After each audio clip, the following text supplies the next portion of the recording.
सर्वमंगल मांगल्ये शिवे सर्वार्थ साधिके शरण त्र्यंबके गौरी नारायणी नमोस्तुते। नमस्कार भक्तजनों, माता रानी की कृपा आप पर सदैव बनी रहे। आइए आज हम दुर्गा सप्तशती के 5वें, 6ठे और 7वें अध्याय को सुनते हैं। चैनल पर नए हैं तो चैनल को सब्सक्राइब जरूर कर ले और बेल आइकन दबाना बिल्कुल ना भूले। 5वें अध्याय में हम देवताओं द्वारा देवी की स्तुति, चंडमुंड के मुख से अंबिका के रूप की प्रशंसा सुनकर शुंभ का उनके पास दूत भेजना और दूत के निराश लौटने की कहानी को सुनेंगे। ओम चंडिका देवी को नमस्कार है। ओम इस उत्तर चैत्र के रुद्र ऋषि हैं, महासरस्वती देवता हैं, अनुष्टुप छंद है, भीमा शक्ति है, भ्रामरी बीज है, सूर्य तत्व है और सामदेव स्वरूप है। महासरस्वती जी की प्रसन्नता के लिए उत्तम चरित्र के पाठ में इसका विनियोग किया जाता है, जो अपने कर कमलों में घंटा, सूल, हल, शंख, मूसल, चक्र, धनुष और बाण धारण करती हैं। शरद ऋतु के शोभा संपन्न चंद्रमा के समान जिनकी मनोहर कांति है, जो तीनों लोकों की आधारभूता और शुंभ आदि दैत्यों का नाश करने वाली है, तथा गौरी के शरीर से जिनका प्राकट्य हुआ है, उन महासरस्वती देवी का मैं निरंतर भजन करती हूँ। ऋषि कहते हैं, पूर्व काल में शुंभ और निशुंभ नामक असुरों ने अपने बल के घमंड में आकर सचिपति इंद्र के हाथ से तीनों लोकों का राज्य और यज्ञ भाग छीन लिए। वे ही दोनों सूर्य, चंद्रमा, कुबेर, यम और वरुण के अधिकार का भी उपयोग करने लगे। वायु और अग्नि का कार्य भी वे ही करने लगे। उन दोनों ने सब देवताओं को अपमानित, राज्य भ्रष्ट, पराजित तथा अधिकारहीन करके स्वर्ग से निकाल दिया। उन दोनों महान असुरों से तिरस्कृत देवताओं ने अपराजिता देवी का स्मरण किया और सोचा, जगदम्बा ने हम लोगों को वर दिया था कि आपत्ति काल में स्मरण करने पर मैं तुम्हारी सब आपत्तियों का तत्काल नाश कर दूंगी।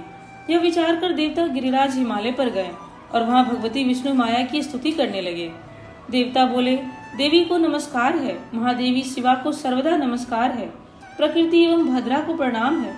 हम लोग नियम पूर्वक जगदम्बा को नमस्कार करते हैं। रौद्रा को नमस्कार है, नित्या, गौड़ी एवं धात्री को बारंबार नमस्कार है। ज्योत्सनामयी, चंद्र रूपणी एवं सुख स्वरूपा देवी को सतत प्रणाम है। शरणागतों का कल्याण करने वाली वृद्धि एवं सिद्धि रूपा देवी को हम बारंबार नमस्कार करते हैं। नैऋति, राक्षसों की लक्ष्मी, राजाओं की लक्ष्मी तथा सर्वाणी, शिवपत्नी स्वरूपा आप जगदम्बा को बारंबार नमस्कार है। दुर्गा, दुर्गपारा, दुर्गम संकट से पार उतारने वाली, सारा, सबकी सारभूता, सर्वकारिणी, ख्याति, कृष्णा और ध्रुमा देवी को सर्वदा नमस्कार है। अत्यंत सौम्य और अत्यंत रौद्र रूपा देवी को हम नमस्कार करते हैं। जगत की आधारभूता कृति देवी को बारंबार नमस्कार है। जो देवी सब प्राणियों में विष्णु माया के नाम से कही जाती हैं, उनको नमस्कार, उनको नमस्कार, उनको बारंबार नमस्कार है। जो देवी सब प्राणियों में चेतना कहलाती हैं, उनको नमस्कार, उनको नमस्कार, उनको बारंबार नमस्कार है।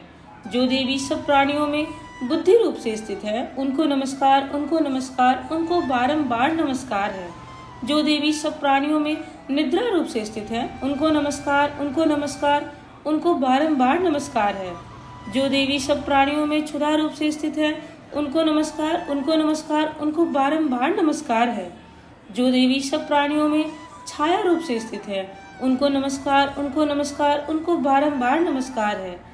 जो देवी सब प्राणियों में शक्ति रूप से स्थित है, उनको नमस्कार, उनको नमस्कार, उनको बारंबार नमस्कार है। जो देवी सब प्राणियों में तृष्णा रूप से स्थित है, उनको नमस्कार, उनको नमस्कार, उनको बारंबार नमस्कार है। जो देवी सब प्राणियों में शांति यानी क्षमा रूप से स्थित है, उनको नमस्कार, उनको नमस्कार, उनको बारंबार नमस्कार है। जो देवी सब प्राणियों में जाति रूप से स्थित है, उनको नमस्कार, उनको नमस्कार, उनको बारंबार नमस्कार है। जो देवी सब प्राणियों में लज्जा रूप से स्थित है, उनको नमस्कार, उनको नमस्कार, उनको बारंबार नमस्कार है। जो देवी सब प्राणियों में शांति रूप से स्थित है, उनको नमस्कार, उनको नमस्कार, उनको बारंबार नमस्कार है। जो देवी सब प्राणियों में श्रद्धा रूप से स्थित है, उनको नमस्कार, उनको नमस्कार, उनको बारंबार नमस्कार है।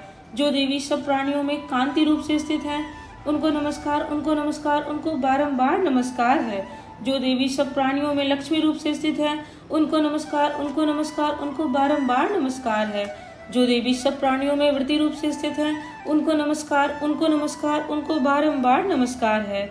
जो देवी सब प्राणियों में स्मृति रूप से स्थित है, उनको नमस्कार, उनको नमस्कार, उनको बारंबार नमस्कार है। जो देवी सब प्राणियों में दया रूप से स्थित है, उनको नमस्कार, उनको नमस्कार, उनको बारंबार नमस्कार है। जो देवी सब प्राणियों में तुष्टि रूप से स्थित है, उनको नमस्कार, उनको नमस्कार, उनको बारंबार नमस्कार है। जो देवी सब प्राणियों में माता रूप से स्थित है, उनको नमस्कार, उनको नमस्कार, उनको बारंबार नमस्कार है। जो देवी सब प्राणियों में भ्रांति रूप से स्थित है, उनको नमस्कार, उनको नमस्कार, उनको बारंबार नमस्कार है। जो जीवों के इंद्रिय वर्ग की अधिष्ठात्री देवी एवं सब प्राणियों में सदा व्याप्त रहने वाली हैं, उन व्याप्ति देवी को बारंबार नमस्कार है। जो देवी चैतन्य रूप से इस संपूर्ण जगत को व्याप्त करके स्थित हैं, उनको नमस्कार, उनको नमस्कार, उनको बारंबार नमस्कार है। पूर्व काल में अपने अभिष्ट की प्राप्ति होने से देवताओं ने जिनकी स्तुति की थी तथा देवराज इंद्र ने बहुत दिनों तक जिनका सेवन किया था, वह कल्याण की साधन भूतना ईश्वरी हमारा कल्याण और मंगल करे तथा सारी आपत्तियों का नाश कर डाले। उदन्य दैत्यों से सताए हुए हम सभी देवता जिन परमेश्वरी को इस समय नमस्कार करते हैं तथा जो भक्ति से विनम्र पुरुषों द्वारा स्मरण किए जाने पर तत्काल ही संपूर्ण विपत्तियों का नाश कर देती हैं, वे जगदम्बा हमारा संकट दूर करे। ऋषि कहते हैं, राजन, इस प्रकार जब सब देवता स्तुति कर रहे थे तो उस समय पार्वती देवी गंगा जी के जल में स्नान करने के लिए वहां आई। उन सुंदर भावों वाली भगवती ने देवताओं से पूछा, आप लोग यहाँ किसकी स्तुति करते हैं?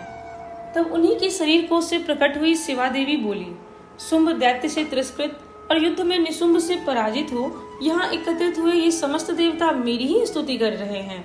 पार्वती जी के शरीर कोश से अंबिका का प्रादुर्भाव हुआ था, इसलिए वे समस्त लोकों में कौशिकी कही जाती हैं। कौशिकी के प्रकट होने के बाद पार्वती देवी का शरीर काले रंग का हो गया, अतः वे हिमालय पर रहने वाली कालिका देवी के नाम से विख्यात हुई। तदंतर शुंभ निशुंभ के भृत चंडमुंड वहां आए और उन्होंने परम मनोहर रूप धारण करने वाली अंबिका देवी को देखा। फिर वे शुंभ के पास जाकर बोले, महाराज, एक अत्यंत मनोहर स्त्री है जो अपनी दिव्य कांति से हिमालय को प्रकाशित कर रही है। वैसा उत्तम रूप कहीं किसी ने भी देखा नहीं होगा। असुरेश्वर, पता लगाइए वह देवी कौन है और उसे ले लीजिए। स्त्रियों में तो वह रत्न है, उसका प्रत्येक अंग बहुत ही सुंदर है। वह अपने श्री अंगों की प्रभा से संपूर्ण दिशाओं में प्रकाश फैला रही है। दैत्यराज, अभी वह हिमालय पर ही मौजूद है, आप उसे देख सकते हैं। प्रभु, तीनों लोकों में मणि, हाथी और घोड़े आदि जितने भी रत्न हैं, वे सब इस समय आपके घर में शोभा पाते हैं। हाथियों में रत्नभूत ऐरावत, यह पारिजात का वृक्ष और यह उच्च श्रैवा घोड़ा, यह सब आपने इंद्र से ले लिया है। हंसों से जुता हुआ यह विमान आपके आंगन में शोभा पाता है। यह रत्नभूत अद्भुत विमान जो पहले ब्रह्मा जी के पास था, अब आपके पास लाया गया है। यह महापद्म आप नामक निधि आप कुबेर से छीन लाए हैं। समुद्र ने भी आपको किलंजनी नामक माला भेंट की है, जो केसरों से सुशोभित है और जिसके कमल कभी नहीं कुमलाते हैं। सुवर्ण की वर्षा करने वाला वरुण छत्र भी आपके घर में शोभा पाता है तथा यह श्रेष्ठ रथ जो पहले प्रजापति के अधिकार में था, अब आपके पास मौजूद है। दैतेश्वर, मृत्यु की उत्क्रांतिदा नामक शक्ति भी आपने छीन ली है तथा वरुण का पास और समुद्र में होने वाले सब प्रकार के रत्न आपके भाई निशुंभ के अधिकार में हैं। अग्नि ने भी स्वतः शुद्ध किए हुए 2 वस्त्र आपकी सेवा में अर्पित किए हैं। दैत्यराज, इस प्रकार सभी रत्न आपने एकत्र कर लिए हैं, फिर जो ये स्त्रियों में रत्न रूप कल्याणमयी देवी है, इसे आप क्यों नहीं अधिकार में कर लेते? ऋषि कहते हैं, चंडमुंड का यह वचन सुनकर शुंभ ने महादैत्य सुग्रीव को दूत बनाकर देवी के पास भेजा और कहा, तुम मेरी आज्ञा से उसके सामने ये बातें कहना और ऐसा उपाय करना जिससे प्रसन्न होकर वह शीघ्र ही यहाँ आ जाए। वह दूत पर्वत के अत्यंत रमणीय प्रदेश में जहाँ देवी मौजूद थी गया और मधुर वाणी में कोमल वचन बोला। दूत बोला, देवी, दैत्यराज शुंभ इस समय तीनों लोकों के परमेश्वर हैं। मैं उन्हीं का भेजा हुआ दूत हूँ और यहाँ तुम्हारे ही पास आया हूँ। उनकी आज्ञा सदा सब देवता एक स्वर से मानते हैं, कोई उसका उल्लंघन नहीं कर सकता। वे संपूर्ण देवताओं को परास्त कर चुके हैं। उन्होंने तुम्हारे लिए जो संदेश दिया है उसे सुनो। संपूर्ण त्रिलोकी मेरे अधिकार में है, देवता भी मेरी आज्ञा के अधीन चलते हैं। संपूर्ण यज्ञों के भागों को मैं ही पृथक पृथक भोगता हूँ। तीनों लोकों में जितने श्रेष्ठ रत्न हैं, वे सब मेरे अधिकार में हैं। देवराज इंद्र का वाहन ऐरावत जो हाथियों में रत्न के समान है, मैंने छीन लिया है। क्षीर सागर का मंथन करने से जो अश्वरत्न उच्च श्रैवा प्रकट हुआ था, उसे देवताओं ने मेरे पैरों पर पड़कर समर्पित किया है। सुंदरी, उसके सिवा और भी जितने रत्नभूत पदार्थ देवताओं, गंधर्वों और नागों के पास थे, वे सब मेरे ही पास आ गए हैं। देवी, हम लोग तुम्हें संसार की स्त्रियों में रत्न मानते हैं, अतः तुम हमारे पास आ जाओ, क्योंकि रत्नों का उपभोग करने वाले हम ही हैं। चंचल कटाक्षों वाली सुंदरी, तुम मेरी या मेरे भाई महापराक्रमी निशुंभ की सेवा में आ जाओ, क्योंकि तुम रत्न स्वरूपा हो। मेरा वरण करने से तुम्हें तुलना रहित महान ऐश्वर्य की प्राप्ति होगी। अपनी बुद्धि से ये विचार कर तुम मेरी पत्नी बन जाओ। ऋषि कहते हैं, दूत के यूं कहने पर कल्याणमयी भगवती दुर्गा देवी, जो इस जगत को धारण करती हैं, मन ही मन गंभीर भाव से मुस्कुराई और इस प्रकार बोली। देवी ने कहा, दूत, तुमने सत्य कहा है, इसमें तनिक भी मिथ्या नहीं है। शुंभ तीनों लोकों का स्वामी है और निशुंभ भी उसी के समान पराक्रमी है, किंतु इस विषय में मैंने जो प्रतिज्ञा कर ली है उसे मिथ्या कैसे करूं? मैंने अपनी अल्प बुद्धि के कारण पहले से जो प्रतिज्ञा कर रखी है उसे सुनो। जो मुझे संग्राम में जीत लेगा, जो मेरे अभिमान को चूर्ण कर देगा तथा संसार में जो मेरे समान बलवान होगा, वही मेरा स्वामी होगा। इसलिए शुंभ अथवा महादैत्य निशुंभ स्वयं ही यहाँ पधारे और मुझे जीतकर शीघ्र ही मेरा पानी ग्रहण करे। इसमें विलंब की क्या आवश्यकता है? दूत बोला, देवी, तुम घमंड में भरी हुई हो, मेरे सामने ऐसी बातें ना करो। तीनों लोकों में ऐसा कौन पुरुष है जो शुंभ निशुंभ के सामने खड़ा हो सके? देवी, अन्य दैत्यों के सामने भी सारे देवता युद्ध में नहीं ठहर सकते, फिर तुम अकेले स्त्री होकर कैसे ठहर सकती हो? जिन शुंभ आदि दैत्यों के सामने इंद्र आदि सब देवता भी युद्ध में खड़े नहीं हुए, उनके सामने तुम स्त्री होकर कैसे जाओगी? इसलिए तुम मेरे ही कहने से शुंभ निशुंभ के पास चली चलो। ऐसा करने से तुम्हारे गौरव की रक्षा होगी, अन्यथा जब वे केस पकड़कर घसीटेंगे तब तुम्हें अपनी प्रतिष्ठा खोकर जाना पड़ेगा। देवी ने कहा, तुम्हारा कहना ठीक है, शुंभ बलवान है और निशुंभ भी बड़े पराक्रमी है, किंतु क्या करूं, मैंने पहले बिना सोचे समझे प्रतिज्ञा कर ली है, अतः अब तुम जाओ। मैंने तुमसे जो कुछ कहा वह सब दैत्यराज से आदर पूर्वक कहना, फिर वे जो उचित जान पड़े करे। इस प्रकार से मार्कंडेय पुराण में सार्वनिक मनवंतर की कथा के अंतर्गत देवी महात्म्य में देवी दूत संवाद नामक 5वां अध्याय पूरा हुआ। बोलिए अम्बे मात की जय। 6वां अध्याय, ध्रुमलोचन वध। मैं सर्वज्ञेश्वर भैरव के अंक में निवास करने वाली परमोत्कृष्ट पद्मावती देवी का चिंतन करती हूँ। वे नागराज के आसन पर बैठी हैं। नागों के फनों में सुशोभित होने वाली मणियों की विशाल माला से उनकी देहलता उद्भासित हो रही है। सूर्य के समान उनका तेज है। 3 नेत्र उनकी शोभा बढ़ा रहे हैं। वे हाथों में माला, कुंभ, कपाल और कमल लिए हुए हैं तथा उनके मस्तक में अर्धचंद्र का मुकुट सुशोभित है। ऋषि कहते हैं, देवी का यह कथन सुनकर दूत को बड़ा अमर्ष हुआ। उसने दैत्यराज के पास जाकर सब समाचार विस्तार पूर्वक कह सुनाया। दूत के उस वचन को सुनकर दैत्यराज कुपित हो उठा और दैत्य सेनापति ध्रुमलोचन से बोला, ध्रुमलोचन, तुम शीघ्र अपनी सेना साथ लेकर जाओ और उस दुष्टा के केस पकड़कर घसीटते हुए उसे बलपूर्वक यहाँ लेकर आओ। उसकी रक्षा करने के लिए यदि कोई दूसरा खड़ा हो तो वह देवता, यक्ष अथवा गंधर्व ही क्यों न हो, उसे अवश्य मार डालना। ऋषि कहते हैं, शुंभ के इस प्रकार आज्ञा देने पर ध्रुमलोचन दैत्य 60,000 असुरों की सेना लेकर वहां से तुरंत चल दिया। वहां पहुंचकर उसने हिमालय पर रहने वाली देवी को देखा और ललकार कर कहा, अड़ी, तू शुंभ निशुंभ के पास चल। यदि इस समय प्रसन्नता पूर्वक मेरे स्वामी के समीप नहीं चलेगी तो मैं बलपूर्वक झोटा पकड़कर घसीटते हुए तुझे ले चलूंगा। देवी बोली, तुम्हें दैत्यों के राजा ने भेजा है, तुम स्वयं भी बलवान हो और तुम्हारे साथ विशाल सेना भी है। ऐसी दशा में यदि तुम मुझे बलपूर्वक ले चलोगे तो मैं तुम्हारा क्या कर सकती हूँ? ऋषि कहते हैं, देवी के योग कहने पर असुर ध्रुमलोचन उनकी ओर दौड़ा। तब अंबिका ने हूं शब्द के उच्चारण मात्र से उसे भस्म कर दिया। फिर तो क्रोध में भरी हुई दैत्यों की विशाल सेना और अंबिका ने एक दूसरे पर तीखे सहायकों, शक्तियों और फरसों की वर्षा आरंभ की। इतने में ही देवी का वाहन सिंह क्रोध में भरकर भयंकर गर्जना करके गर्दन के बालों को हिलाता हुआ असुरों की सेना में कूद पड़ा। उसने कुछ दैत्यों को पंजों की मार से, कितनों को अपने जबरों से और कितने ही महादैत्यों को पटक कर ऊंट की दाढ़ों से घायल करके मार डाला। उस सिंह ने अपने नखों से कितनों के पेट फाड़ डाले और थप्पड़ मारकर कितनों के सिर धड़ से अलग कर दिए। कितनों की भुजाएं और मस्तक काट डाले और अपनी गर्दन के बाल हिलाते हुए उसने दूसरे दैत्यों के पेट फाड़कर उनका रक्त चूस लिया। अत्यंत क्रोध में भरी हुई देवी के वाहन उस महाबली सिंह ने क्षण भर में असुरों की सारी सेना का संहार कर डाला। शुंभ ने जब सुना कि देवी ने ध्रुमलोचन असुर को मार डाला तब उसके सिंह ने सारी सेना का सफाया कर डाला। तब उस दैत्यराज को बड़ा क्रोध हुआ, उसके ओंठ कांपने लगे। उसने चंड और मुंड नामक 2 महादैत्यों को आज्ञा दी, हे चंड और हे मुंड, तुम लोग बहुत बड़ी सेना लेकर वहां जाओ, उस देवी के झोटे पकड़कर अथवा उसे बांधकर शीघ्र यहाँ ले आओ।